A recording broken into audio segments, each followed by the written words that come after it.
Good news రాజా, నిన్ను కొట్టిన వాడిని జైల్లో పెట్టి వాడంతా మేము చూస్తాం. మీరు నిశ్చింతగా ఉండండి. ఉండను, ఒక్క క్షణం కూడా ఇక్కడ ఉండను. ముందు ఈ హాస్పిటల్ మార్పించండి నాన్న. ఏం జరిగింది? నా ఫ్రెండ్స్ అందరినీ బయట పంపించేసింది. వాట్? ఎవరికంత ధైర్యం? డాక్టర్ విజయ్ గారండి. ఎవరా డాక్టర్? నేనే. వాళ్ళు అసభ్యంగా ప్రవర్తిస్తుంటే వెళ్ళగొట్టాను. నేను హోమ్ మినిస్టర్ని, వాడు నా కొడుకు. వాళ్ళు వీడి స్నేహితులేనని తెలిసే వెళ్ళగొట్టావా? మంత్రి పదవులు రూల్స్ ప్రకారం ప్రభుత్వాన్ని నడిపించడానికే కానీ మీరే రూల్స్ కి వ్యతిరేకంగా అధికారం చెలాయించడానికి కాదు. నువ్వు మాకు ప్రవర్తనలు నేర్పుతున్నావా? రాంగ్ రూమ్ లో వెళ్లే వాళ్ళకి ఎవరికైనా నేర్పించవచ్చు. ఆ రూమ్ లో వేరే పేషెంట్ అడ్మిట్ అయి ఉంటే వీధవాడు కదా అని ఆ కుర్రాన్ని తీసి కారిడార్ లో పారేసి వీళ్ళు తాగి తందనాలాడుతుంటే వెళ్ళగొట్టకుండా తమాషా చూడమంటారా? ఏంటమ్మో మినిస్టర్ గారితోనే తలబిరుసుగా మాట్లాడుతున్నావు? మినిస్టర్ అయితే మీకు గొప్ప, ఆయన చుట్టూ తిరిగే కాకారాయలకు గొప్ప. రూల్స్ అందరికీ ఒకటే. ఆ మాటకొస్తే ఈ టైంలో మీరు కూడా ఇక్కడ ఉండడానికి వీల్లేదు. ఇది విజిటింగ్ అవర్స్ కాదు.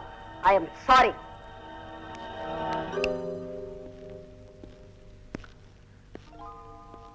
చీకట్లో కూర్చొని ఏం చేస్తున్నావమ్మా? చీకట్లో చిక్కిన రత్నాన్ని వెలుగులోకి ఎలా తీసుకురావడమా అని ఆలోచిస్తున్నాను.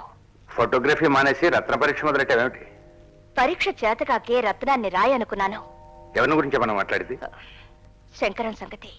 వాడొక బండరాయ, నువ్వే కదమ్మా చెప్పావు. చెప్పాను. బండరాయే కాదు, రాక్షసుడని కూడా చెప్పాను. వెంటాడి ఫోటోలు తీశాను, పోలీసులకు పట్టించాను, జైల్లో పెట్టించాను. బండరాయి కాదు, బంగారం. రాక్షసుడు కాదు, దేవుడని తర్వాత తెలిసింది. డాడీ, అతన్ని మీరు ఎలాగైనా విడుదల చేయించాలి. నీ అభిప్రాయాలు మారినంత తేలిగ్గా పోలీసు వాళ్ళ రూల్స్ మరవమ్మా. అతని నేరానికి నువ్వే సాక్ష్యం. సాక్ష్యంతో పట్టుబడ్డ నేరస్తుడిని విడుదల చేయడం అనేది అసాధ్యమైన విషయం. ఎంత కావాలమ్మా? 10,000. నో, ఆ శంకర్ గారిని వదిలిపెట్టే సమస్య లేదు. కోర్టు నుంచి బెయిల్ ఆర్డర్స్ తెచ్చిన తర్వాత కూడా వదలకేం చేస్తావు? నేను లాయర్ని, ఆవిడ జర్నలిస్ట్. మమ్మల్ని ఇలా దబాయిస్తే ఏం జరుగుతుందో తెలుసా? ఏం జరిగినా సరే మా హోమ్ మినిస్టర్ గారి కొడుకు కాళ్ళు విరగొట్టిన వాడిని నేను వదలను. వదలకపోతే నీ ఉద్యోగం ఊడుతుంది. సార్, కోర్టులంటూ ఉన్నాయి గనకే, కోర్టు నిర్ణయాలకు విలువ ఉంది కాబట్టే ఈ దేశంలో ఇంకా ప్రజాస్వామ్యం బ్రతికుంది. ప్రజలకు న్యాయం జరుగుతుంది. కోర్టు ఆర్డర్స్ ధిక్కరించే హక్కు నీకు నాకే కాదు, ఈ రాష్ట్రాన్ని దేశాన్ని పాలించే వాళ్ళకు కూడా లేదు. Mind it. Release him. అలాగే sir. Thank you sir. Welcome. సరే కానీ పట్టించడం నీ వంతు, విడిపించడం కూడా నీ వంతేనా? చేసిన పొరపాటుని సరిదిద్దుకోవడంలో తప్పే ఉంది సార్. వస్తాను సార్, మళ్ళీ కలుద్దాం. మళ్ళీ కలిసే ప్రయత్నం చేయొద్దు. చట్టం నీ చేతిలో బెత్తం కాదని గుర్తుంచుకో. అది మీ చేతుల్లో లాఠీ అని తెలుసు సార్. తెలుసు కదా, ఆ చట్టాన్ని గౌరవించడం నేర్చుకో. పద్మిని ఇప్పుడు నీకు బెయిల్ ఇచ్చింది. మాటి మాటికి ఇలా బెయిల్ ఇచ్చే వాళ్ళు దొరకరు. వెళ్ళు.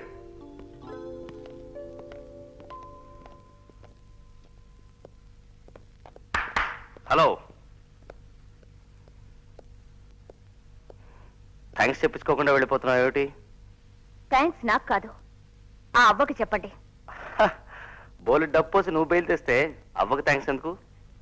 ముళ్ళ కంప లాంటి మనిషిలో కూడా గులాబీలు పూసే మనసుంటుందని తెలియజెప్పినందుకు.